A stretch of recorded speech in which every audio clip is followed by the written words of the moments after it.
Hello students.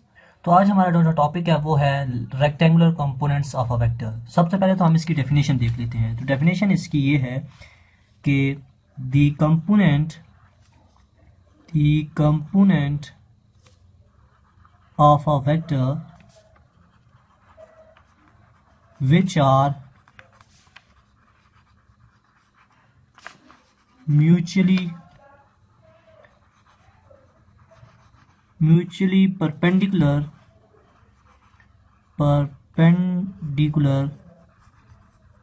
to each other is called rectangular components of a vector।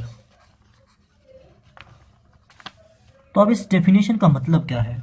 तो इस definition में हमें एक कंडीशन दे दी गई है कि the components of a vector which are mutually perpendicular to each other, यानी जो कि वेक्टर के कंपोनेंट्स हैं जो कि एक वेक्टर को बनाते हैं वो एक दूसरे के परपेंडिकुलर हों, यानी वो 90 का एंगल बनाते हों। तो यहाँ पर ये क्या बता रहा है? परपेंडिकुलर का मतलब है यहाँ पर थीटा जो सा है वो इन दोनों के दरमियान 90 डिग्री हो। तो अब हम देखते हैं कि हमारे पास कंपोनेंट्स ऑफ वेक्टर्स क्या होते हैं। तो हम अब देख लेते हैं कि हमारे पास ये जो सा लिखा हुआ है लास्ट इस डेफिनेशन में कंपोनेंट्स ऑफ वेक्टर ये क्या होता है। तो आपने पीछे देखा होगा एक टॉपिक हमारी बुक में है हमारे पास के एडिशन ऑफ वेक्टर्स, कि हम किस तरह से वेक्टर्स को ऐड करते हैं। तो उसमें आपने देखा होगा कि जब हम किसी भी दो वेक्टर्स को, मिसाल के तौर पर अगर मैं यहाँ पर ड्रा करूँ तो हमारे पास एक मिसाल के तौर पर ये ए वेक्टर है, इसको अगर मैं ड्रा करूं तो ये हमारे पास ए वेक्टर है और इसी के साथ हमारे पास बी वेक्टर है। हम इसको ऐड कर रहे हैं, ये आपने ध्यान में रखना है कि हम इसको हेड एंड टेल रूल के मुताबिक ऐड करेंगे और ये इसका रिजल्टेंट वेक्टर है, ये इसका रिजल्टेंट वेक्टर है। तो मिसाल के तौर पर ये हमारे पास ए वेक्टर है और ये हमारे पास बी वेक्टर है। और आपको पता है कि वेक्टर को हम जिस वक्त भी डिनोट करते हैं तो उसके ऊपर ऐसे हम एरो लगाते हैं और ये हमारे पास रिजल्टेंट वेक्टर है। तो अब यहाँ पर आप देखें, अगर गौर करें तो ये ए और बी जो उनसे वेक्टर हैं वो इसके कंपोनेंट्स हैं आर वेक्टर के, यानी जब ये ए और बी कंपोनेंट्स एक दूसरे के साथ मिलते हैं तो हमारे पास आर वेक्टर बनाते हैं जो कि हमारे पास रिजल्टेंट है। अगर आपको मैं रिजल्टेंट की डेफिनेशन बताऊं तो रिजल्टेंट की ये डेफिनेशन है, रिजल्टेंट वेक्टर वो वेक्टर होता है जो कि वो दो वेक्टर जो कि एक दूसरे के साथ ऐड होकर इस रिजल्टेंट वेक्टर को बनाता है, उसके अपेक्स को शो करता है, उसको हम रिजल्टेंट वेक्टर कहते हैं। तो लिहाजा यहाँ पर ए और बी जो से हैं वो क्योंकि रिजल्टेंट वेक्टर बना रहे हैं तो लिहाजा हमारे पास ये दो ए और बी यहाँ पर कंपोनेंट्स ऑफ आर यानी रिजल्टेंट वेक्टर है। लेकिन यहाँ पर हमारी कंडीशन फुलफिल नहीं हो रही, क्योंकि हमने ऊपर डेफिनेशन में कहा कि जो वो वेक्टर होंगे, वो कंपोनेंट्स होंगे वेक्टर के जो कि एक दूसरे के परपेंडिकुलर हो, यानी 90 का एंगल बना रहे हो। तो लिहाजा अगर आप यहाँ पर गौर करें तो यहाँ पर 90 का एंगल नहीं बन रहा, तो लिहाजा ये हमारे पास rectangular components of a vector नहीं होंगे। तो हम अब यहाँ पर ऐसे components of a vector draw करते हैं जो कि इस कंडीशन को फुलफिल करें और एक दूसरे के परपेंडिकुलर हों। तो इसके लिए मैं एक्स वाई प्लेन एक लूँगा। तो ये हमारे पास मैं ड्रा करता हूँ एक्स वाई प्लेन, जिन पर हम ऐसे कंपोनेंट्स ड्रा करेंगे जो कि एक दूसरे के परपेंडिकुलर होंगे। तो ये मैंने एक्स वाई प्लेन ड्रा कर दिया और इस प्लेन में हमने सपोज कर लिया एक ये ए वेक्टर। तो एक्स वाई प्लेन में मैंने एक सपोज किया ये हमारे पास ए वेक्टर है। अब हमने यहाँ पर इसके रेक्टेंगुलर कंपोनेंट्स को ड्रा करना है, इसके कंपोनेंट्स को यहाँ पर ड्रा करना है। अब किसी भी कंपोनेंट को, किसी भी वेक्टर के कंपोनेंट को ड्रा करने के लिए ज़रूरी है कि हम उसका हम प्रोजेक्शन ड्रा करें। तो लिहाजा मैं अगर इस एक्स एक्सिस पर इसका कंपोनेंट ड्रा करूं तो इसके लिए ज़रूरी है कि मैं इस एक्स एक्सिस के परपेंडिकुलर और एक दूसरे के पैरेलल कुछ ऐसी रेज लूं, लाइट रेज लूं जो कि ए वेक्टर की प्रोजेक्शन बनाए एक्स एक्सिस पर हॉरिजेंटली। तो इसके लिए क्या करूंगा मैं कि यहाँ पर मैं ऐसे एक सोर्स से लाइट रेस लूंगा जो कि इस एक्स एक्सिस के हॉरिजेंटली एक्स एक्सिस के हमारे पास परपेंडिकुलर होंगे और एक दूसरे के, जैसे कि आप देख सकते हैं कि ये एक दूसरे के पैरेलल हैं लाइट रेस, और ये किसी भी सोर्स से आ रहे हैं, हम सपोज कर रहे हैं। तो जब हम चाहते हैं कि इस ए वेक्टर का हम हॉरिजेंटल कंपोनेंट ड्रा करें एक्स एक्सिस पर, तो हमने उसके लिए एक लाइट रेस ले ली जो कि जिनका सोर्स कोई भी हो सकता है, हम सपोज कर ली। तो जब वो लाइट रेस एक्स एक्सिस पर स्ट्राइक करेंगी तो उनके रास्ते में आप देख रहे हैं कि हमारे पास ये ए वेक्टर आ रहा है, तो लिहाजा इस ए वेक्टर की प्रोजेक्शन यानी साया बन जाएगा इस एक्स एक्सिस पर। तो यहां से ये एक्स एक्सिस, तो यहां से ये लाइट रेज इस एक्स एक्सिस पर स्ट्राइक करेंगी और ये जो सा हमारे पास हिस्सा है, ये जो सा मैं अगर आपको दूसरे मार्कर से जाहिर करूं तो हमारे पास ये जो सा हिस्सा हो जाएगा, ये हमारे पास उसकी ए वेक्टर की प्रोजेक्शन बन जाएगी और ये हमारा हॉरिजेंटल कंपोनेंट बन जाएगा इस ए वेक्टर का। अब हम इसको डिनोट कैसे करेंगे, तो इसको डिनोट करने के लिए हमने वही ए वेक्टर का सिंबल यूज किया और इसके साथ क्योंकि ये हॉरिजेंटल है कंपोनेंट है और एक्स एक्सिस पर बन रहा है तो लिहाजा इसके साथ हम छोटा सा ऐसे एक्स लिख लेंगे। तो अगर आप पीछे वीडियो में जाएं जो कि हमने यूनिट वेक्टर पर एक बनाई थी, आप उसका भी देख सकते हैं, उसका मैं डिस्क्रिप्शन में लिंक दे दूंगा। तो उसमें हमने देखा था कि एक्स एक्सिस पर जो से भी कोई भी वेक्टर हो तो उसकी डायरेक्शन के लिए हम जो सा यूनिट वेक्टर यूज करते हैं वो होता है हमारे पास आई कैप। तो ये यहाँ पर इस डिनोशन में हमारे पास ये ए एक्स जो है इस ए वेक्टर का मैग्नीट्यूड हॉरिजेंटली शो कर रहा है, जबकि आई कैप जो है इसकी डायरेक्शन को शो कर रहा है इस ए वेक्टर के हॉरिजेंटल कंपोनेंट की। इसी तरह हम सिमिलरली जब इस ए वेक्टर की वर्टिकल कंपोनेंट को ड्रा करेंगे तो इसके लिए हमने इस वाई एक्सिस पर के परपेंडिकुलर, वैसे ही हम जैसे हमने एक्स एक्सिस के परपेंडिकुलर हम इधर वाई एक्सिस के परपेंडिकुलर और एक दूसरे के पैरेलल लाइट रेस लेंगे जो कि यहाँ से स्ट्राइक करेंगी एक्स एक्सिस पर, और ये जो सा हमारे पास हिस्सा होगा वाई एक्सिस पर, ये सारा ये हमारे पास होगा इस ए वेक्टर का Y component, vertical component on Y axis. तो इसको हम कैसे डिनोट करेंगे, इसको भी हम ऐसे ही डिनोट करेंगे कि ए वेक्टर का सिंबल लिख के उसके साथ छोटा सा वाई लिखेंगे। और जैसा कि आपको पता है कि हम यूनिट वेक्टर में किसी भी वेक्टर की डायरेक्शन बताने के लिए हम वाई एक्सिस में उसके जे के ऊपर कैप लगाते हैं, तो हम इसको ऐसे डिनोट कर देंगे। तो ये हमारे पास बन गया कि ये हमारे पास इसके ए वेक्टर के रेक्टेंगुलर कंपोनेंट्स हमने इसके ड्रॉ कर दिए। अब क्योंकि हम अगर पैरेलल वेक्टर्स देखें उसकी बुनियाद पर, पैरेलल वेक्टर्स की बुनियाद पर आपको पता है कि ये जो सा हमारे पास वेक्टर है ये इस लाइन के क्योंकि एक दूसरे के पैरेलल हैं तो लिहाजा ये भी हमारे पास होगी ए वाई जे कैप कंपोनेंट। तो अब हम देखें अगर तो ये हमारे पास यहाँ पर 90 का एंगल बना रहा है, यानी एक दूसरे के परपेंडिकुलर हैं, तो लिहाजा हम इन वेक्टर्स को, और साथ में ये इसके अपोजिट है तो लिहाजा ये भी हमारे पास 90 का एंगल बना रहा है। तो हम इस बुनियाद पर ये कह सकते हैं कि ये जो से ए वेक्टर है इसकी जो से रेक्टेंगुलर कंपोनेंट्स हैं एक्स हॉरिजॉन्टल कंपोनेंट और वर्टिकल कंपोनेंट, ये एक दूसरे के साथ 90 का एंगल बना रहे हैं, एक दूसरे के परपेंडिकुलर हैं, तो लिहाजा इन कंपोनेंट्स को हम कह सकते हैं कि ये एक दूसरे के rectangular components of a vector हैं।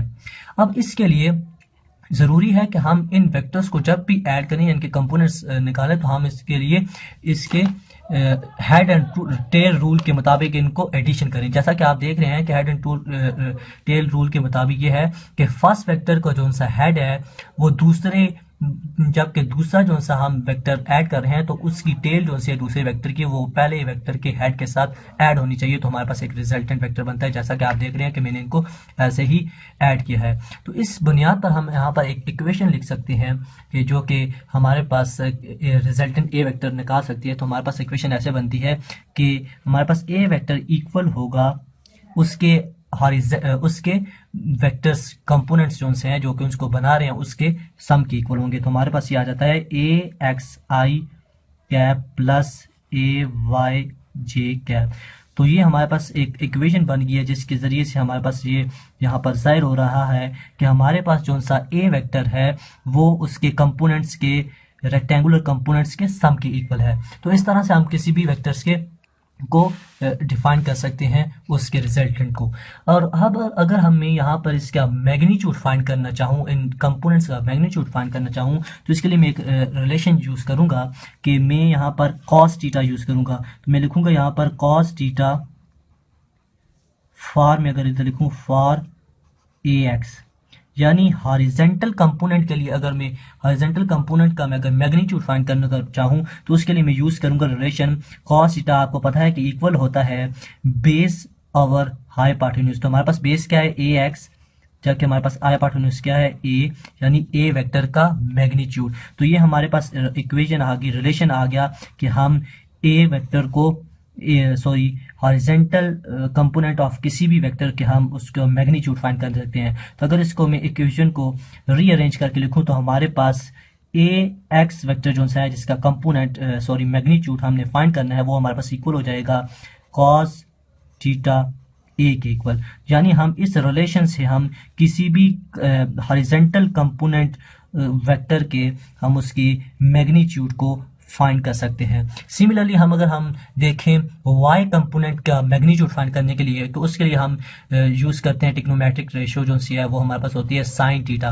और आपको पता है कि साइन थीटा हमारे पास इक्वल होती है परपेंडिकुलर अवर हाइपोटेन्यूज। तो परपेंडिकुलर हमारे पास ए वाई है यहाँ पर, और इसका जो सा हाइपोटेन्यूज हमारे पास ए है। तो अगर इस इक्वेशन को मैं रीअरेंज करके लिखूं तो हमारे पास वर्टिकल कंपोनेंट है उसका मैग्नीट्यूड के लिए हमारे पास एक इक्वेशन बन जाएगी, वो होगी हमारे पास A Y is equal to sine theta A, या आप ए साइन थीटा भी कह सकते हैं। तो इस तरह से ये तो इक्वेशन हमारे पास बन गया जिनकी मदद से हम किसी भी कंपोनेंट के वेक्टर के उसकी हम मैग्नीट्यूड फाइंड कर सकते हैं। अब हम देखते हैं कि हमारे पास determination of a vector from its rectangular components, यानी हमें किसी भी वेक्टर्स के कंपोनेंट्स अगर गिवन हो, रेक्टेंगुलर कंपोनेंट्स की वैल्यू गिवन हो, तो हम उसके रिजल्टेंट को फाइंड कर सकते हैं। तो मिसाल के तौर पर अगर मैं लूँ यहाँ पर कि मुझे उसके कंपोनेंट्स गिवन है, अगर मैं यहाँ पर इसी डायग्राम को मैं ले लेता हूँ, तो इसको अगर मैं नाम दे दूँ, ये हमारे पास O है, ये हमारे पास A है, ये B है, तो ये हमारे पास A वेक्टर है। अब हमने मिसाल के तौर पर फाइंड करना है इसका रेक्टेंगुलर सॉरी रिजल्टेंट वेक्टर जो कि हमारे पास A है, वो जबकि हमारे पास वर्टिकल और हॉरिजेंटल वेक्टर जो से है कंपोनेंट्स हैं वो हमें गिवन है। तो इसके लिए हम क्या यूज करेंगे, क्योंकि आप देख रहे हैं कि यहाँ पर ये राइट एंगल ट्राइंगल बन रही है, तो इसके लिए हम हाइपोटेन्यूज का हम इसका पाइथागोरस थ्योरम यूज करेंगे। तो पाइथागोरस थ्योरम यूज करते हुए हमारे पास आपको पता है कि पाइथागोरस थ्योरम इक्वल होता है हाइपोटेन्यूज का square is equal to base का स्क्वायर प्लस परपेंडिकुलर का स्क्वायर। तो यहाँ पर हाइपोटेन्यूज हमारे पास है ए का स्क्वायर, ए वेक्टर का square is equal to B, base हमारे पास होती है ओ ए की इक्वल है, उसको अगर हम लें तो इसका स्क्वायर प्लस हमारे पास पी परपेंडिकुलर जो सा है वो ए बी है उसका स्क्वायर। और जब हम इसको इसकी वैल्यूज अगर पुट करें तो हमारे पास आपको पता है कि ए जो सा है वो हमारे पास ए वेक्टर है, इसका स्क्वायर आ जाएगा, जबकि हमारे पास ये वेक्टर आ जाएगा। और ये जो सा है हमारे पास है ओ ए, और ओ ए आप देख रहे हैं कि हमारे पास ए एक्स के इक्वल है, तो ए एक्स का स्क्वायर आ जाएगा, जबकि हमारे पास ए बी जो है वो आप देख रहे हैं ए वाई की इक्वल है, तो हमारे पास ए वाई का स्क्वायर आ जाएगा। और अगर मैं आपको यहाँ पर लिख के बताऊँ तो हमारे पास ये हो जाएगा कि ये अगर मैं दोनों तरफ इसका स्क्वायर रूट दूँ तो हमारे पास ये इक्वेशन ऐसे कुछ बन जाएगी, A is equal to square root sorry under root A X plus A Y. यानी इस तरह से हम किसी भी वेक्टर रिजल्टेंट वेक्टर को फाइंड कर सकते हैं अगर हमारे पास उनके कंपोनेंट्स की वैल्यू गिवन हो। तो अब इस रिलेशन को फाइंड करते हुए हमारे पास ए एक्स यानी हॉरिजेंटल कंपोनेंट और वर्टिकल कंपोनेंट्स की अगर वैल्यू गिवन हो तो हम इस रिलेशन को यूज करते हुए उसमें डालकर हम उसका रिजल्टेंट वेक्टर निकाल सकते हैं। तो इस तरह से हम इस वेक्टर की किसी भी वेक्टर की डिटर्मिनेशन कर सकते हैं उसके रेक्टेंगुलर कंपोनेंट से। अगर हम डायरेक्शन की बात करें तो मैं आगे थोड़ा सा पेज दूसरा यूज करता हूँ क्योंकि मेरे पास यहाँ पर जगह कम हो गई है।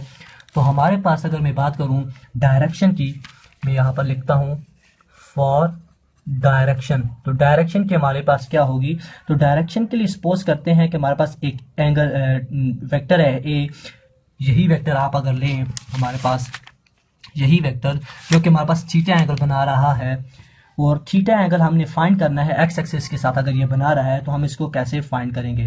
तो इसी को हमने ये प्रीवियस वाली जो सी मेरी डायग्राम रही इसी को आपको यूज करना है जो कि राइट एंगल ट्रायंगल है। तो इसमें हमने जब भी डायरेक्शन फाइंड करनी है रिजल्टेंट वेक्टर की तो हमने ट्रिग्नोमेट्रिक रेशियो फाइंड लेनी है हमारे पास जो कि है हमारे पास tan थीटा। और आपको पता है कि tan थीटा हमारे पास इक्वल होता है परपेंडिकुलर ओवर बेस। तो परपेंडिकुलर अगर आप देखें तो हमारे पास क्या है, यहाँ पर हमारे पास है ए वाई, तो हमारे पास परपेंडिकुलर आ जाएगा ए वाई और डिवाइडेड हमारे पास जो सी है यहाँ पर बेस वो है हमारे पास ए एक्स। तो ये हमारे पास ये इक्वेशन बन गई A X A Y by A X. अगर हमने क्योंकि हमारे पास डायरेक्शन फाइंड करनी है तो हमारे पास थीटा यहाँ पर रहेगा और ये tan थीटा वहां पर जाकर इन्वर्स हो गया, तो हमारे पास बन जाएगी equation tan inverse of A Y divided by A x.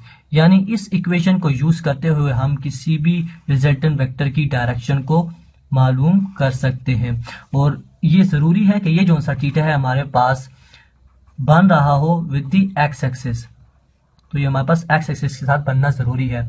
और अगर बाज़ औक़ात ईटा में और कॉम्पिटिटिव एग्जाम्स में थोड़ा सा स्टूडेंट्स को थोड़ा सा कंफ्यूज करने के वो कर देते हैं कि ये जो सा थीटा होता है वो वाई एक्सिस से ले लेते हैं। तो अगर यहाँ पर वाई एक्सिस के अगर वो बोले क्वेश्चन में कि ये जो सा थीटा है वो वाई एक्सिस से बन रहा है, तो आपने और कुछ भी नहीं करना, इसी इक्वेशन को आपने ऐसे ही लिखना है कि theta is equal to tan inverse, मगर आपने ये इस कंपोनेंट्स को चेंज कर देना है, उल्टा देना है। तो हमारे पास जो सा ए हॉरिजॉन्टल कंपोनेंट सा ए एक्स वो ऊपर आ जाएगा, जबकि वर्टिकल कंपोनेंट हमारे पास ये नीचे चला जाएगा। लेकिन ये उस वक्त है कि कंडीशन ये है कि थीटा जिस वक्त वाई एक्सिस के साथ बन रहा हो।